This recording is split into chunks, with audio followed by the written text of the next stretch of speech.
Going on, check.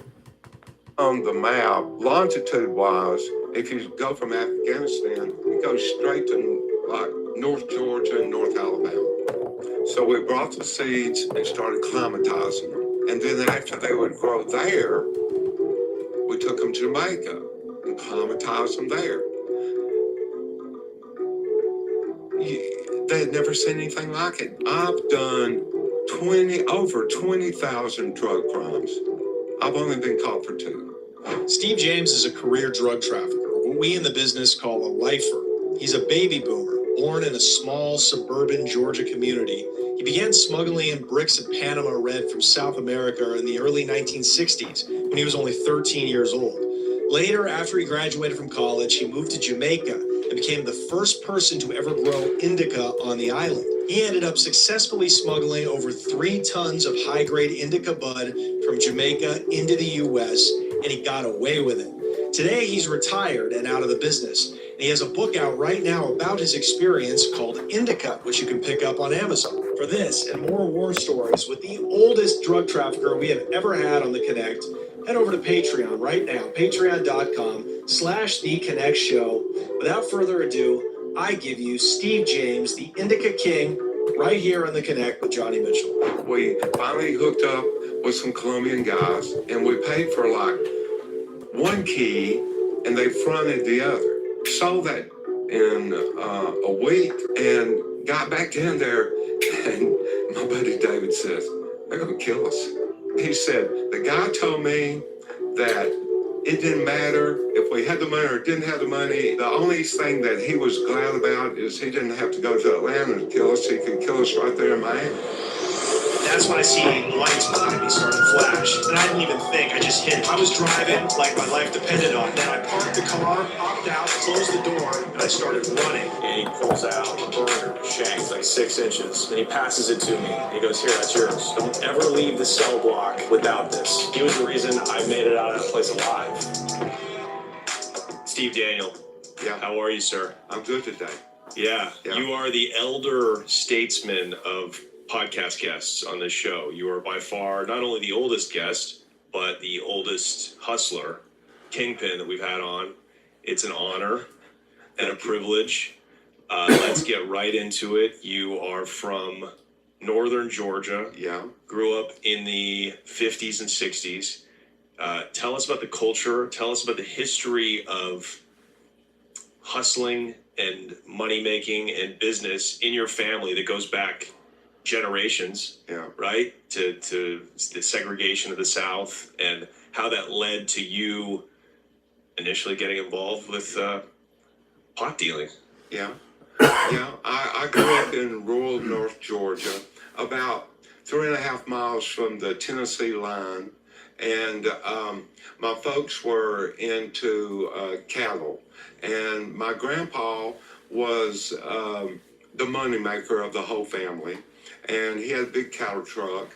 And what we'd do is, I was a little kid, 5, 6 years old, and he'd throw me up in the cattle truck, and we'd go visit farmers. And farmers had no way to transport. Transport is everything. It's transporting in the drug business is everything. If you're not transporting, you're not making money. So my grandpa had this big cattle truck, and he'd go up to a farmer, and the farmer would have 5 or 6 cows that he wanted to sell. And my grandpa would say, look, I can load these up in the truck, take them to the market, and you'll get whatever they tell you. We don't know what you're going to get. But I've got money in my pocket, and I can pay you here on the spot for your cows. And you don't have to worry about it. And it will be in cash, and it will be in check. Or I can charge you a haul bill of $25, and I'll bring you back the check, and I'll hand it to you. But it'll be whatever they make at the market. So what do you want to do? Take cash now or bet on the market? And so most of them would take cash, we'd load it up, we'd take them to a holding pen, fill them full of salt and water and feed, and make $20 on every cow that we purchased. So your grandpa was just middlemaning. Yeah, he just buy and sell, buy and Yep. sell. That's all we did, buy and sell. Classic. That's Yeah. the way to be. He would not hold these cows more than 4 or 5 days. Yeah. Just like your pot pounds. Yeah. Just quick, market them up. Turn. Yeah. Wow. And so and you recall, being like in Sunday school as a child in the 50s and you'd have $200 and $300 in your pocket. Yeah. Which is an unfathomable amount of money for a kid in the 50s in Georgia. It was embarrassing when they called me out on it. Wow. Nobody had any money at Sunday school. I don't know why the Sunday school teacher asked how much money does people have. Yeah. But I just happened, I'd sold a cow and cashed the check and had it in my wallet. Yeah. So that was your earliest lesson in business. Yeah. Was from your grandfather. He said, you want to go someplace good for lunch today? We're at a stock market. And I said, yeah. I said, but Grandpa, you didn't bring any cows down here. And he said, watch this. So he found a guy that wanted to sell a cow and not put it through the auction. So Grandpa just paid him cash right there, so it didn't go through the auction. Paid him like $300. And he got a guy that wanted to buy a cow. And so Grandpa said, here, you need this cow right here. And the guy said, oh, no. And $325. No, he started out $350. He said, no, I'll let you have it for $325. And the guy bought it. So my grandpa didn't even have a cow at the auction, but he bought one and sold one, made $25, and we went and ate. Mm. Yeah. And so you knew that is what you wanted from a young age, is money. You saw the freedom and the power that money provides. You didn't want to be one of the men in your town that would go off to Chattanooga to work in a plant, which is what your father did, I think, right? Correctly. I think by 8th grade, you were making more money than he was. Correct. So do you remember getting introduced to pot for the first time? Oh, yeah. I had a couple of friends, Bobby and Johnny, that would come and visit. What they did was, across the street from my house was a store, and this old lady ran the store, and these were her grandkids that would come to visit.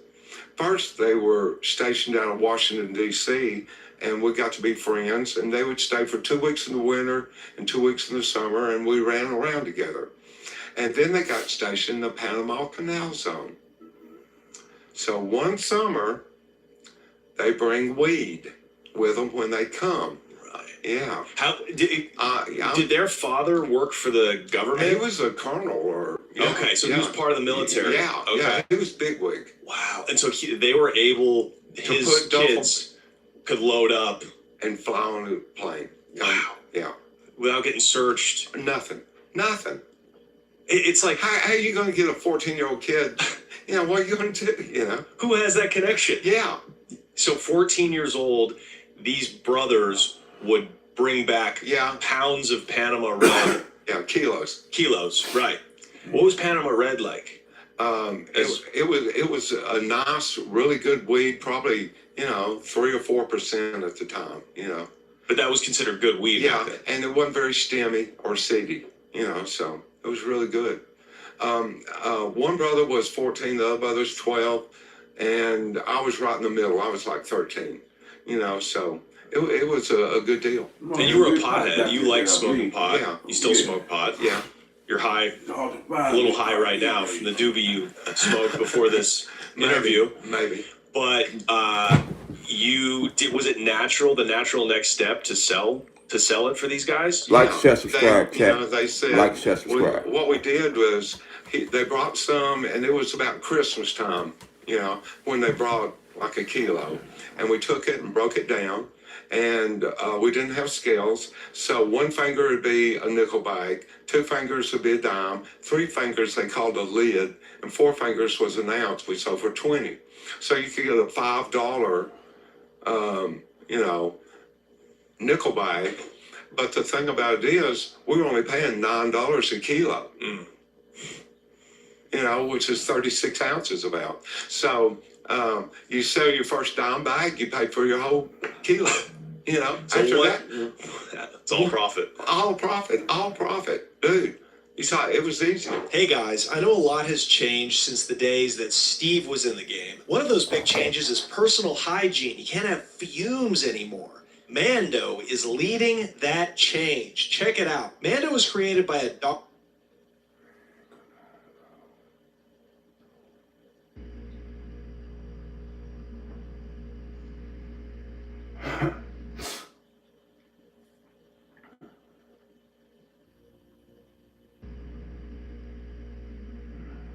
With mandelic acid control that actually stops odor before it starts. Best part is you can put Mando anywhere. Pits, packages, feet, skin folds, back, knees, everywhere. To top it all off, Mando's cologne quality scents were created with men in mind. Pro tip, try their best-selling scent, Bourbon Leather. It's a game changer. I love it. I haven't worn any kind of scent cologne since I was in high school, but since Mando hit me off with their Bourbon Leather, I am smelling fresh. My girl is loving it. Once you experience fresher underarms, a fresher package, and fresher feet, you'll never go back. The market for men's products is growing, but let's be honest, a lot of them suck. I'm constantly on the road doing shows.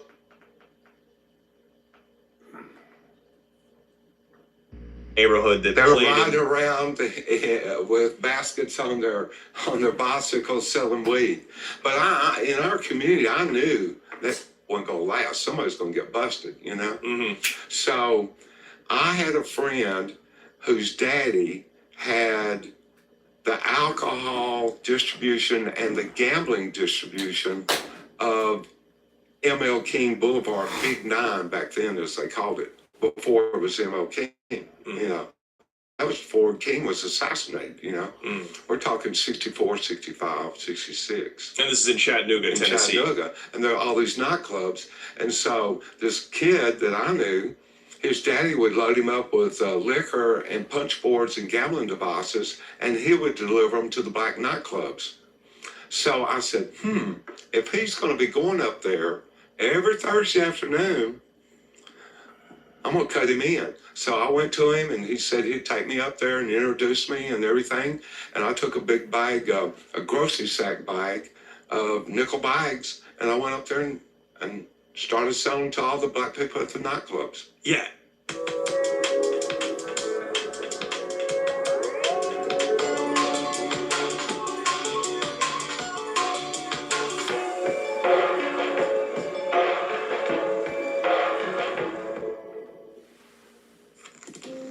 SoFi is helping me get my money right to achieve my ambitions. Want to see?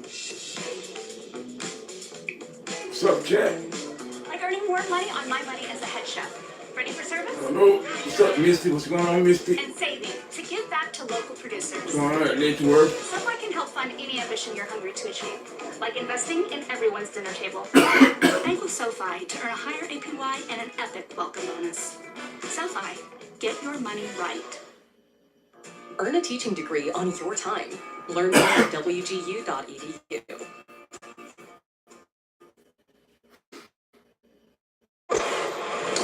Whoa. Rewind that. That polo. Yeah, and you're 13, 14 years old. 13, yeah. And this is pre-Civil Rights Act. This Yeah. is segregation. Yeah. And I think in your book you talk about the power of that white people and segregation had. You were little white boys walking through a black ghetto neighborhood, but you couldn't be touched. Right. Because nobody dare lay a finger on a black person, especially on a white kid or a white Back person. then, yeah.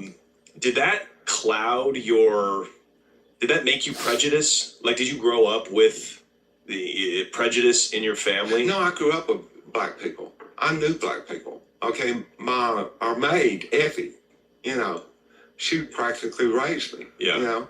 Yeah.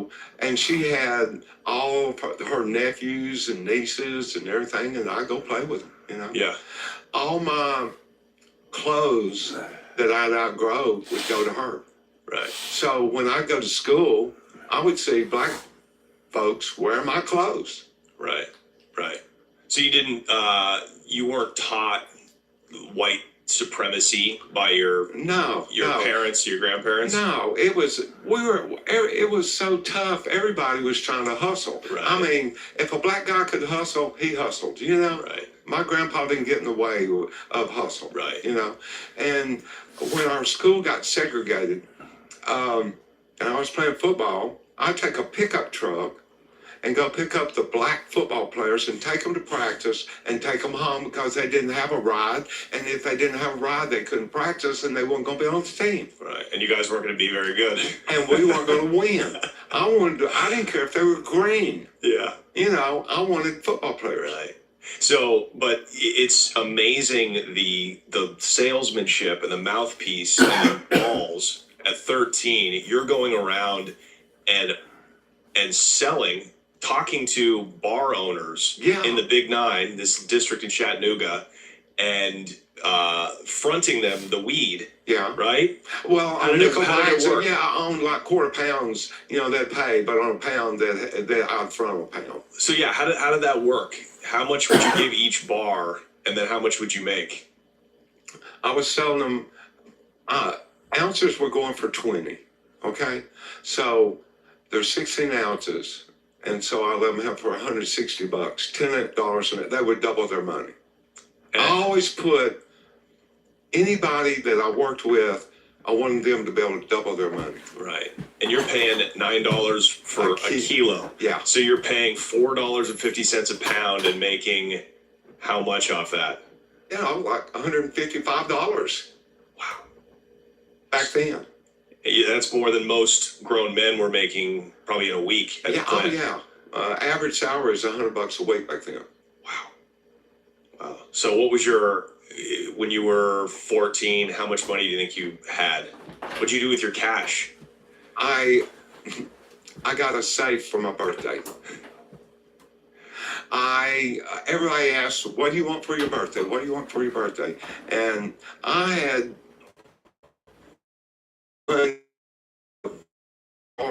and they had gone across the creek and hid it in a root ball.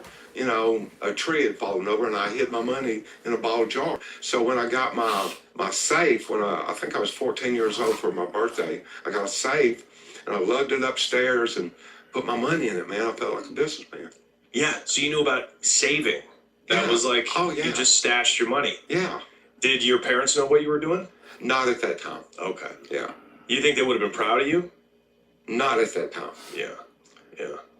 So you move a couple of loads of this Panama Red for the neighbor boys who are bringing it back. Yeah. How many times did you do that before you had to find a new connection? We did it for 10 years.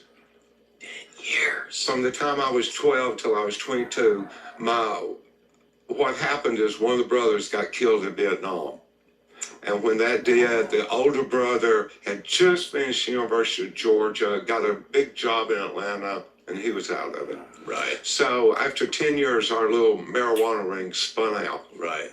But what did you think you made in 10 years? Oh, geez, you know, I don't know. Some years, my college years, I probably made 40 grand a year. Just never, you know, just... Yeah. You know, the late 60s. Yeah. It's like making $200,000 a year now. Oh, yeah.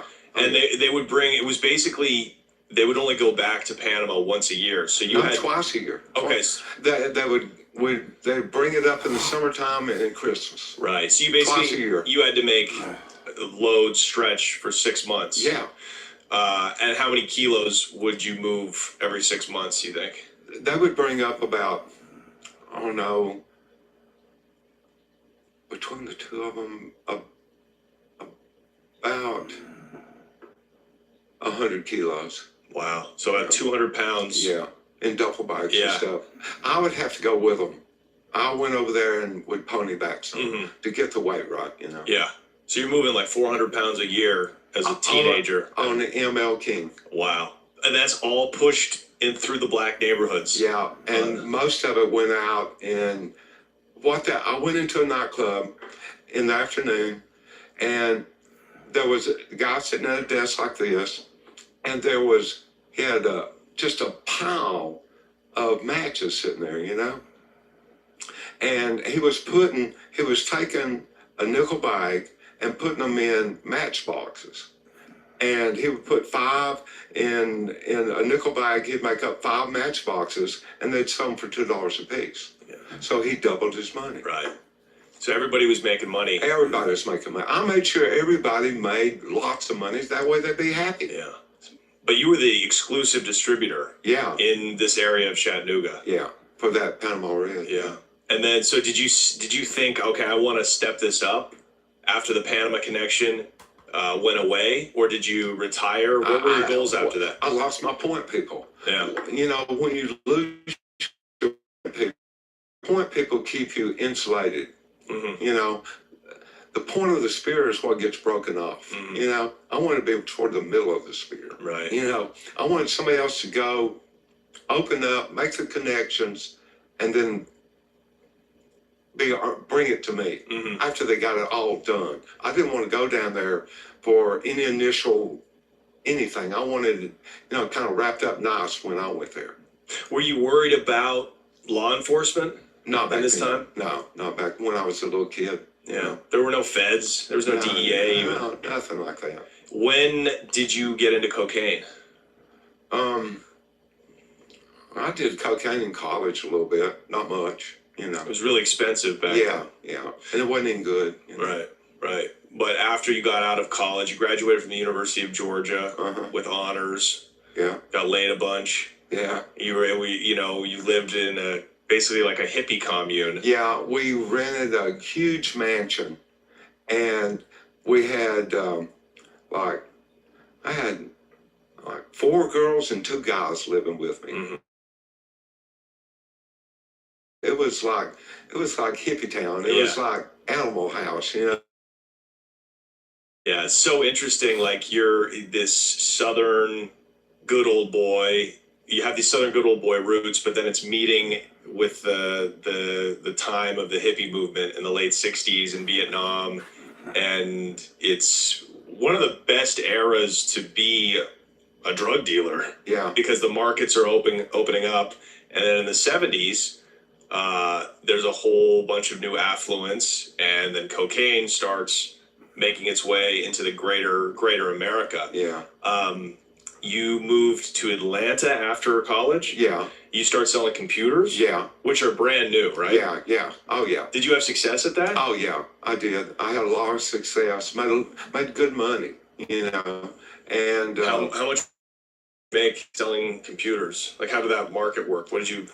Back then, I made, you know, well, you got to remember what year it was, you know, $70,000, $80,000, where most people were making, at that time, $12,000. Yeah. And you were a party boy. Yeah, and we go to all these clubs and do cocaine and, you know, all this stuff. When did you get into moving it? Let's see, about 1970, 77, 78, 79. You know. And who was your first connect? My first connect was my first connect, excuse me, happens to be my wife's ex-husband. Right, your current wife's ex-husband. My current wife's husband that passed away was my first connect. Wow. And he was a guy, he was just a guy like you, a white guy? Yeah, computers. We're all in computer business. Was he bringing it up from Miami? No, he had a contact in Birmingham. Okay. Yeah. Interesting. And we'd go to Birmingham and get it. And so you're just small time at the beginning. Yeah, I was selling houses and stuff like that. But then you stepped it up. Yeah. You make your way down to Florida. Tell us about how that happened, and then how you really get connected with Colombians. Yeah. We got down there and started trying to find some wholesale distributor for cocaine. You know, back then cocaine was going like for $64,000 a key. Yeah. Dude, but we were plenty of money to be made. 100 per gram? Yeah. Mm-hmm. Yeah.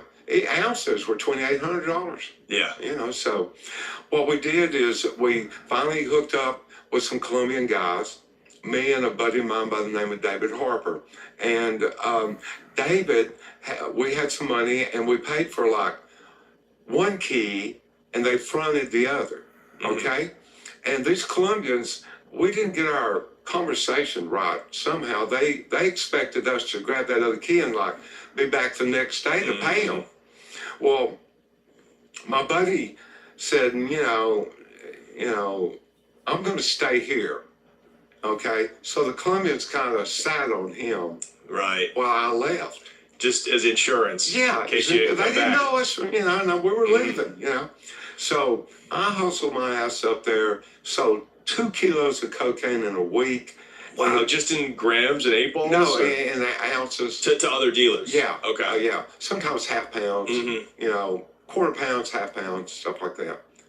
And sold that in a week.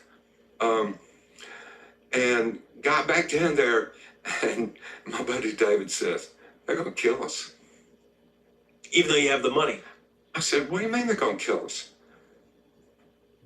And he said, the guy told me that it didn't matter if we had the money or didn't have the money, he said, the only thing that he was glad about is he didn't have to go to Atlanta to kill us. He could kill us right there in Miami. And I said, what? He said, man, it's all messed up. So me and him went to meet these guys thinking this could be it, you know. We had money to buy extra, you know. And as it turned out, the guy that I had met when I was a little kid in Panama was these guys' boss. Right. So that was just... I like to, when Jorge walked through that big fat Panamanian with that little bitty stupid mustache he wore, I like that. Man, I thought they were going to kill us. And then here I am with a guy, I'm 30 years old or something, 28, and I had known this guy half my life since I was 14. Yeah. He was the guy that was growing the pot and selling to your neighbor boys and then that was the pot that you were selling for them. Yeah. And so you actually ended up meeting him when you were a teenager. Yeah, down in Panama. In Panama. Yeah. He left Panama because of, corruption, Noriega and his mama, and brought them to the States, and it was coincidence. Yeah. It just freaking... That's crazy. That's crazy, man. That's crazy. And he was just with you. Yeah. And so, no. They were actually planning... the 2 Colombians had brought me there to say, these are the 2 guys we're going to whack. So Jorge was ready to kill you, but then he saw it was you and was like, oh, okay, I guess not. That's how Colombians did business back then. Yeah. Even though you guys had the money for the buy, you just hadn't brought it fast enough. Right. Wow. We didn't, when... Did that ring alarm bells? Did you say, wow, this is a dangerous business? Yeah. But when I got Jorge, my price went from 64,000 a key to 32. Wow. I share map tips with millions on TikTok, but today I'm sharing tips about safety. TikTok has over 50 preset safety and privacy settings to protect. Set up family pairing to help shape my teen's experience on the app. I can see their followers and who they follow, content that's not right for them, and even set screen time limits. So they're not on TikTok when they follow. From cups to espresso machines, get everything you need. That's the Websterant way. Tax Act is a gig worker's best friend. You might think their spouse or time your dog optimized your itemized tax deductions. Tax Act. Let's get them over with. When every day feels the same, one man wants more. I need an adventure. So Ken goes to Expedia. And could you double your money on that? Double my money. What I would do is, back then, at 32,000 a kilo is less than $1,000 an ounce. And back then, ounces were going for 2,000. So I could dump off the kilo and say, Yeah. Here it is. Yeah. I didn't even have to break it down or anything Wow. after a while. So you were moving about 2 keys a month, Right. and making an easy $80,000. Oh, yeah. And then the pot comes back into play. Yeah. What happens is we all got addicted. Addicted to the money? And coke. Yeah. I mean, it was crazy, you know. We were in Miami, and we were sitting at a kitchen table with these Colombians, me and my buddy David, and they said, "You want to smoke some crack?" We said, "What is it?" "Oh, it's hard cocaine." So I remember that. I remember that very well, that episode, because when we sat down, it was daylight. And after a while, it got dark. And then, after a while, it got daylight. And then, after a while, it got dark. I said, "I've got to get the hell out of here." And I had sat in the same clothes, at the same coffee, at the same kitchen table for 2 friggin' days. Couldn't wait till we cooked up the next rock. I said, "Oh, dude, you know, this is the devil." Yeah. So there was 4 of us that we used to meet at my house. I had a big ranch house, and we decided this is killing everybody. We would take 100 pounds of pot and drop it off at a guy's house, and a month later we'd go by and pick up the money. Mm. No big deal. Mm-hmm. What if he got into it and he smoked an ounce a week? Big deal. Mm-hmm. You drop off a kilo of cocaine to a guy. Mm. That's a different story. Mm. Mm. Yeah. They start doing it, you know, they can't control, they don't keep up with their money. I took so many good pot guys and ruined them with cocaine. Wow. Ruined them, ruined them. Ruined their marriages, ruined everything, you know. And whereas when they were pot guys, they had families and everybody was cool. We decided cocaine. In 1985, there was this kid that had gotten a scholarship. He was an All-American. So I think his name was Bias or something like that. And he died of a cocaine overdose. Yeah, Len Bias. Yeah, he died of a cocaine overdose. One of these guys. Anyway. Yeah, it was Len Bias. Anyway, and he was a senior in college and had the future in front of him. And after he had been awarded that night, he ended up ODing and dying. Mm-hmm. And so we decided, you know, we're ruining people with this crap, you know? And we decided we're going to get back in the marijuana business, something that we really love. Mm-hmm. And that's when we made the decision to go to Jamaica. That's right. And set everything up. We were just sick of it, man. How did you, and this is kind of an ingenious move, you discovered that indica could be grown on the same lines of latitude as it is in Afghanistan. Yeah. So take us through how you built the farm up and how you got the seeds. Yeah, bring us through that whole thing. Yeah, this process took probably 7 or 8 years in total. First, we got the seeds, and if you look on the map, on a map, longitude-wise, if you go from Afghanistan, it goes straight to like North Georgia and North Alabama. So we brought the seeds and started climatizing them, getting them so that they grow. And then after they would grow there, we took them to Jamaica and climatized them there. We're talking 4 years. Right. You actually went to Afghanistan. Yeah, a buddy went to Afghanistan, brought the seeds back in his hair. Wow. Yeah, smuggled them back. Yeah. Yeah. And then you plant them in Georgia. That's what climatizing is? Yeah. Is you replant them, grow more plants. Get the seeds from them. Right. And then we took them to Jamaica and did the same thing. To where we could, you know, put a crop in. Right. How many seeds to make your first crop? Oh, I don't know. Thousands? Yeah, 4,000 or 5,000 seeds. We ended up with about 1,800 pounds.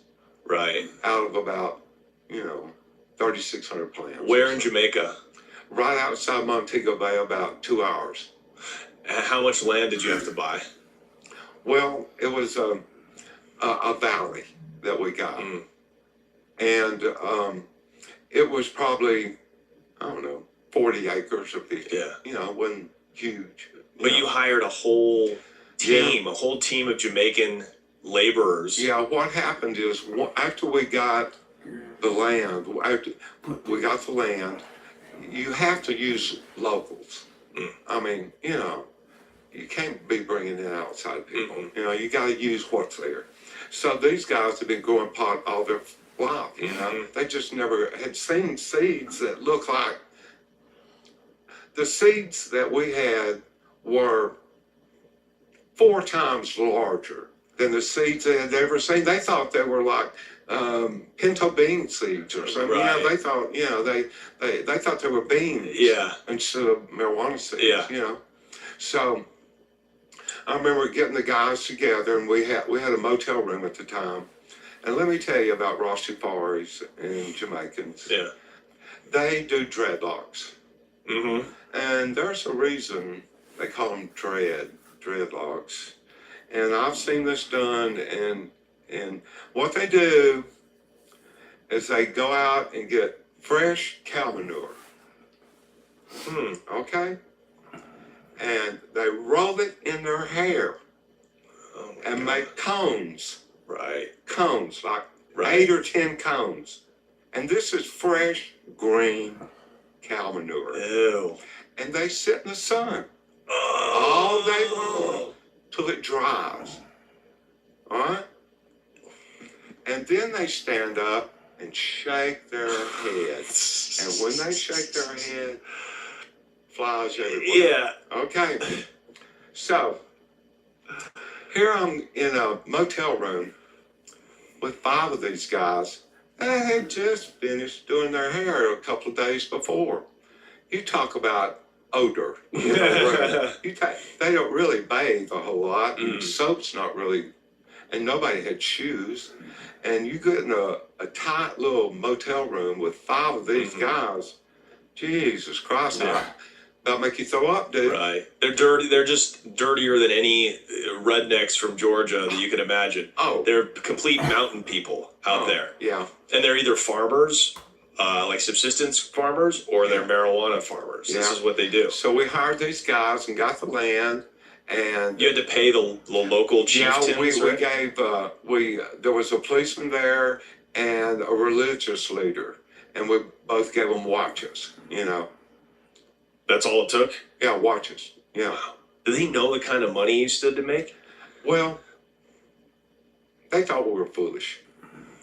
Right. A couple of white boys gonna come to Jamaica and yeah, do good.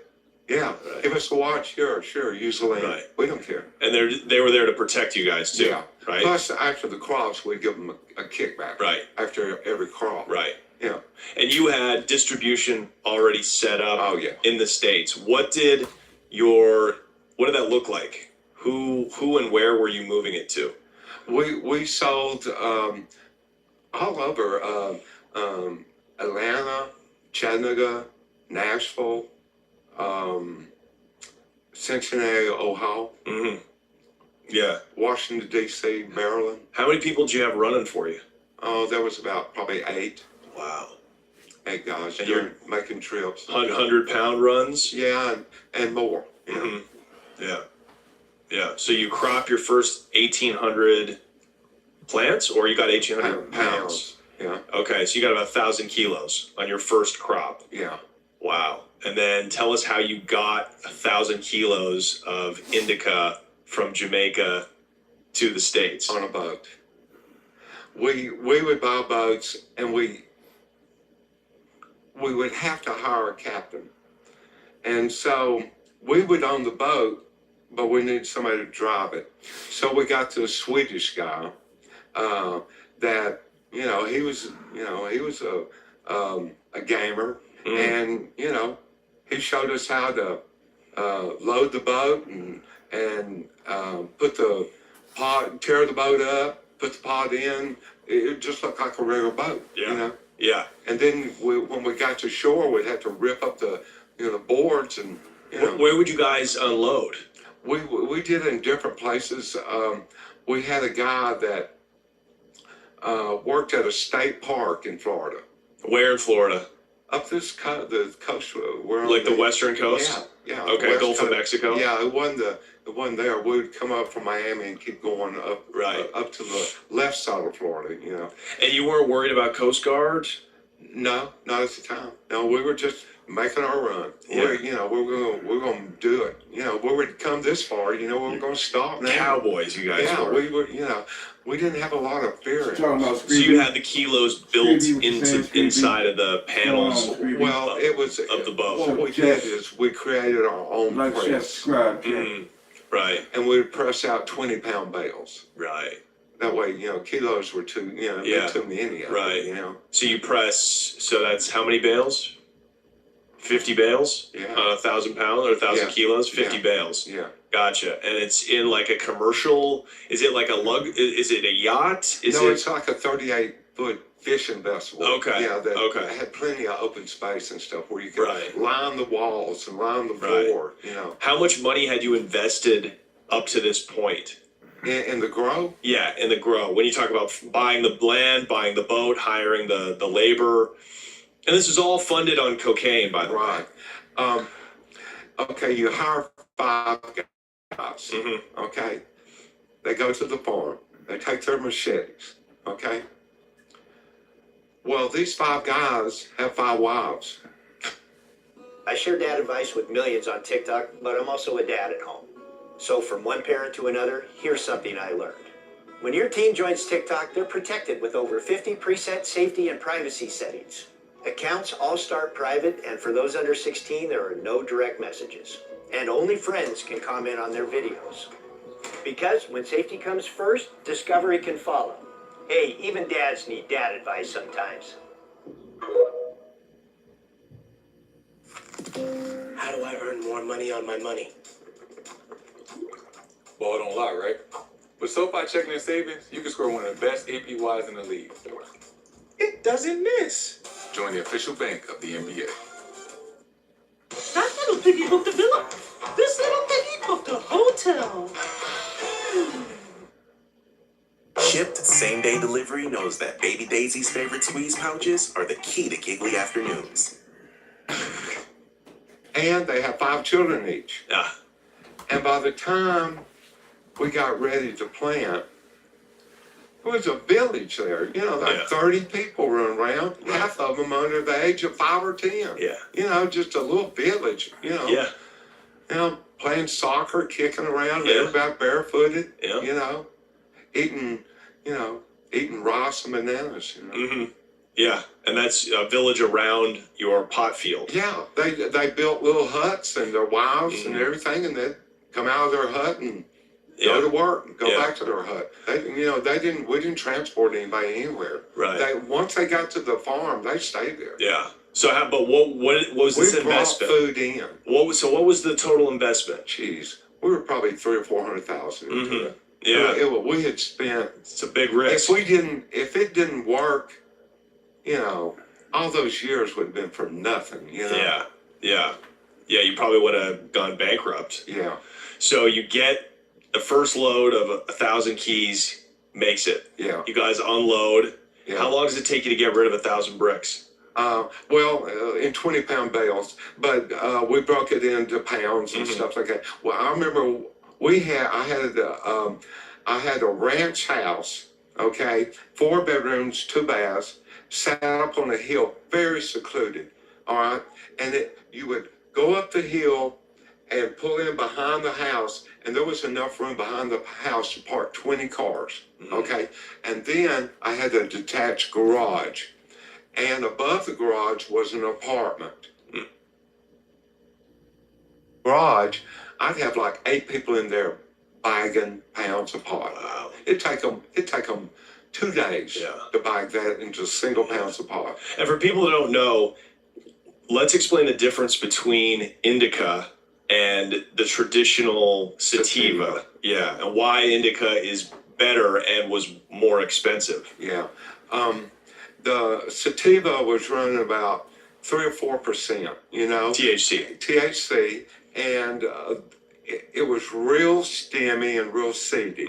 And the sativa, hell, I've seen sativa plants 10, 15 feet high. Okay, Right. but indica only grows about 5 feet high, and it looks like a Christmas tree. Right. And you plant and buddy, and the weed that comes off that is a 20% THC compared. Wow. So you could take one bag, an ounce of sativa and smoke it in a week, whereas you take a quarter ounce of indica and smoke it in a week. And sativa was the main thing on the market. Yeah. That's what the Mexicans were pushing. Colombians, the Colombians. Everybody. Yeah. Everybody had.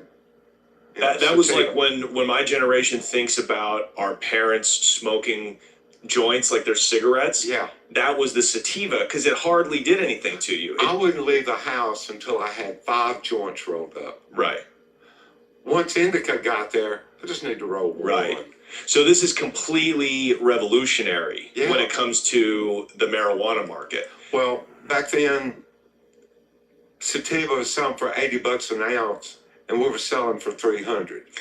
That's wild. I remember I used to pay $300 an ounce in 2004. Yeah. So imagine in 1986, 87, you're getting $300 an ounce. Nobody ever seen anything like it. Were you worried that because of that price point, you were going to limit your market? We didn't care. It took me like 2 months to sell the first load.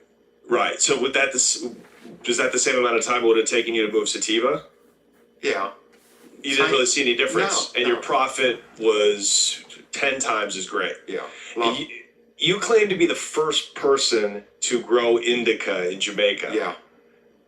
Absolutely. How do you know that for a fact? The way our farmers reacted when those purple leaves first popped out. They had never seen anything like it. They had been growing pot in Jamaica their whole entire life. Right. And when these wide, big, broad leaves started popping out, these leaves were 3 times or 4 times wider than the leaves of a sativa plant. Yeah. They were. Right. I could just tell they had never, ever seen anything like that in their life. Right. Right. And once they got a crop through and they smoked a joint, dude, they knew. Rastas know their pot. Oh, yeah. So that was completely new to them. Yeah. Since then, did you think other growers in Jamaica adopted indica after you? Yeah, or strains. Yeah. I haven't gotten a load out of Jamaica in years. Yeah. Yeah, I don't even. Yeah. Yeah. Well, so you make your first trip. It takes you 2 months. What do you profit off of 1,800 pounds of indica in 1987? Jeez, I don't even know. Over $1 million. Wow. Yeah. $1 million to your pocket. Yeah. Off of 1,800 pounds. Yeah. Wow. So the game has changed. You're a kingpin now. Yeah. Did you feel like you had achieved like your boyhood dream? You go from selling $5 nickels on the streets of Chattanooga, and now you're bringing in loads from Jamaica. I remember this. I was catching a plane to Cincinnati, and I went through the airport, and they had magazines for sale, and I bought a Gentleman's Quarterly, and I was looking at on the airplane up there, and there was a suit in there that I thought, man, I've got to have this suit. It was a 2-piece bone. They called it, it was like vanilla bone. It wasn't white. It was like a bone suit. And I said, man, I've got to have this. And in the magazine, it sold in different shops, but it sold in Cincinnati. And I was flying to Cincinnati. I was in a big fancy hotel, and I called them up. They sent a guy over, brought the suit, had it tailored, took it back, fixed it, brought it back to me, along with a pair of $800 loafers. This was in 1980, $800 pair of shoes, $2,000 pair of shoes. My silk shirt was like $150. I knew I'd made it. Yeah. When you can pick out clothes from Gentleman's Quarterly, fly to the place that they're being sold and buy them. Yeah. You were making cocaine money off of weed. Yes. Yeah. So you got distributors that are taking it all across the country in 100, 200 pound runs. Yeah. Now you go back and plant a new crop Right. back in Jamaica. How long does it take you to crop? How many plants are needed to get 1,800 pounds of indica? About 3,600 plants. Wow. How long does it take to crop from the time you plant? 90 to 120 days down there. Did you spend the time over there, or were you in Miami waiting for when you were with it during grow season? I would stay in Miami, and I would go when there would be an event at the farm. When they got the land, I was there. When they hired the farmers, I was there. When they planted the first crop, I was there. When they harvested the first crop, I was there. You know, when they loaded the boat, I was there. How did you start to launder your money when you made your first millions? Where did you put your money?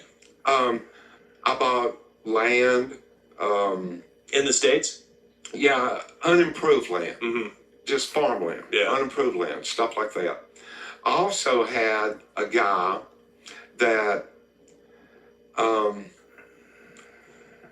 it wasn't much money, but it was enough to where what I would do is there was a guy that I'd give him $2,500 in cash, and he would write me a company check for $2,000, and I would put $2,000 in my bank account every week. So that's $100,000 a year. Well, that $100,000 a year was legit money that he 1099 me. Okay, and then I pay taxes on it. And I buy houses. When they want to see my bank account, I'd show them my bank account. And when I go to the bank, they'd say, "How much money do you make?" And I go, "Oh, about $2,000 a week." You know, and then and I showed the money. Yeah, so you had a legitimate income. Oh yeah, as an employee. Oh yeah, that's how I rented apartments and bought apartments. You know, you ain't gonna go down there and give cash for an apartment. You know, I show my bank statement. What was the job that you were supposed to be getting this money for? Oh, I was contract labor. Okay, wow, it's good money for a contractor back then. Huh? Yeah. Wow, so you had your bases covered. You never got arrested. You never took one pinch throughout this whole era leading up to the Jamaican grows. Yeah, we did the Jamaican grow, got in, got out clean. Everybody that went down there made money, got in, and got out. You did 4 grows? Yeah, about 4 grows. You did 4 crops. Was that plan at the start just to do a handful of these big crops? Move it and then get out, or what made you stop? We didn't even know if we could do it. So why'd you stop? We stopped because of. Now you're like, I don't know. We should have kept going. To me, like you said, it was just farming. You know, I just wanted the weed. I didn't care where it came from. You know, but you're making $1 million a run, farming over a year's period of time. So then, why would you quit that? Well, did it get hot? Did you ever get robbed? Considering Jamaica is a poor country, we got robbed. Jamaica is different. If a white man makes eye contact with a Jamaican, they owe him $1. They owe him $1? Yeah, if you make eye contact with a Jamaican. That's an unwritten rule, or in the Constitution? Yeah, well, you just, didn't make so much eye contact. Yeah. So you got the best pot in Jamaica. Nobody's ever seen indica before. Right. This is a poor country. You got a bunch of rude boys that have nothing to live for. I imagine you are a target. Yeah. We had a warehouse there, and right before we were starting to make one run, I was in Miami and we got robbed. The whole load was gone. Cleaned out.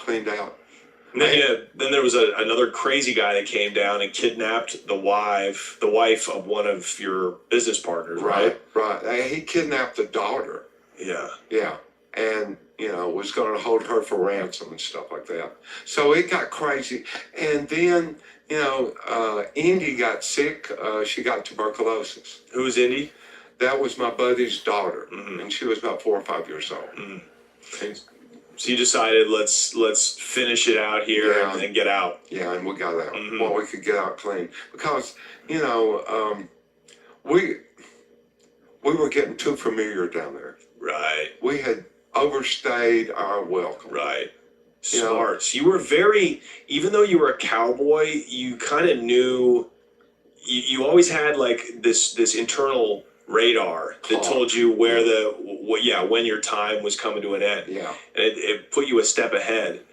Tell us about the last load that you brought back from Jamaica. Yeah, the last load that we brought back from Jamaica was, we knew it was going to be the last load. We were ready to get the hell out of there. And as we were coming from Jamaica to Miami, the boat started taking on a little water, and the farther we got, the more water, and we started the pumps on it, and we started pumping water out.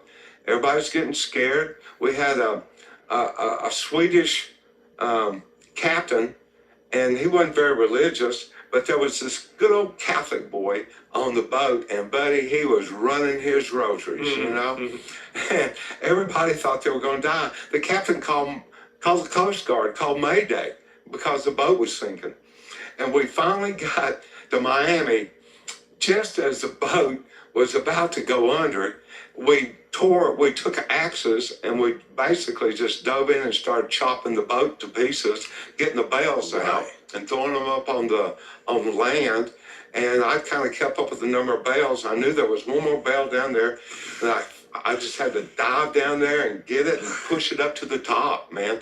You dove down into the water. Yeah, I dove into the boat as the boat was sinking and sucking water down in there, and I pushed that bell up with all my might, and we got out there, and the freaking boat sunk, and we just left it there. Wow. We just, Do you know if the cops ever recovered the boat? Yeah, I'm sure they recovered the boat because it was kind of it's kind of sticking out a little bit, It's bobbing, before it goes all the way down. Maybe they never found it though. Oh, they found it. I'm sure they found it.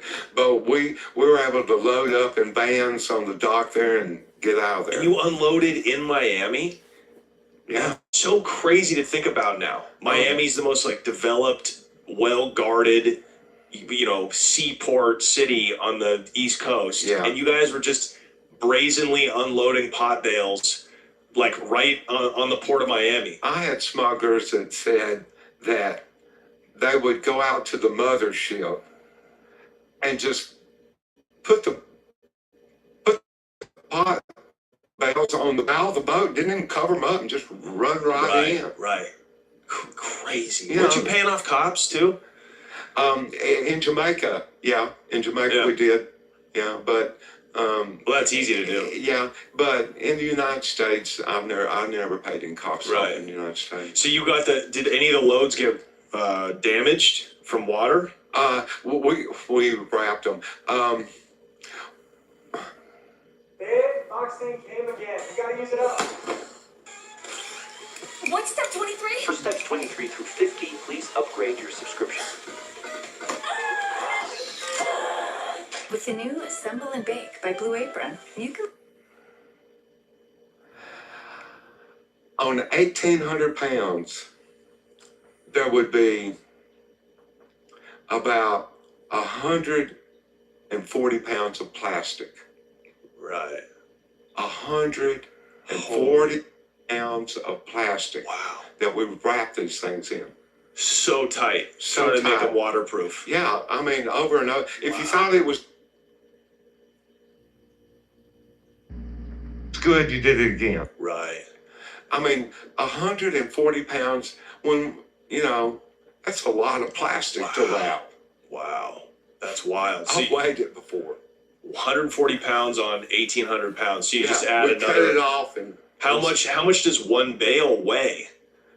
about 20 pounds. We kept them. Yeah. We did. You see, a lot of people make bigger belt. 50-pound belts. Some people can't lift 50 pounds. 50 pounds. So 20 is good. Wow. 20 is the right size. So everything, you got the bales off the sinking boat, and nothing was damaged. Yeah. It's good. We wrapped them.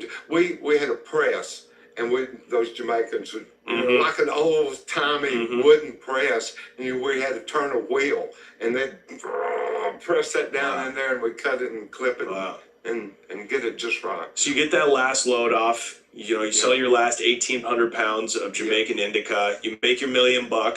Everything's cool, man. Yeah. Why not get out of the game? Yeah.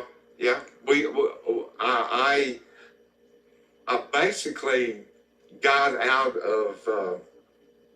We got out of the growing game. Right. We didn't get out of the game. We got out of being farmers. Right. Yeah. Let me tell you, spend 3 months in 100-degree weather where you're sweating, even at 9 o'clock at night, sweat running off your nose at 9 o'clock at night, it gets old. Yeah. I never had any interest, even in the height of my trafficking days, to grow pot. I had, at 12 years old, I've had probably 100 different grows. I did this grow, and it was great, man. It was great. And then we thought we was going to make it, and then in the South they have dove hunters. Okay, the dove hunters went out hunting doves and found our field. Oh wow! So that one is gone. We finally, when I was a little kid, like 14 or 15, I'd grown about 40 pounds, and we had it in a barn, letting it dry, hanging from the rafters there. And there was cows there, but they kept the cows out. But it was starting to be like October. And so the guy, my buddy, his little brother, he went and opened up the gate and let the cows in the barn because it was going to be cold that night. Yeah. Well, what'd they do? They stood on their hind legs and they ate as high as they could up on our. And when we walked in the next day, our 40 pounds was down to a pound. They all ate all that weed? They ate every stick of that weed. High as. Why'd you do it? Well, I didn't know they'd eat that pot. Yeah. They ate our pot. Deers, rabbits. Oh, man, I would take trays of indica seed and give them to farmers and say, look, you plant this, let me know when you've got it dried, I'll come buy your whole load. I would provide the crop to them. They'd grow it and then sell it to me. Yeah, that's the way to do it. And we did that for years.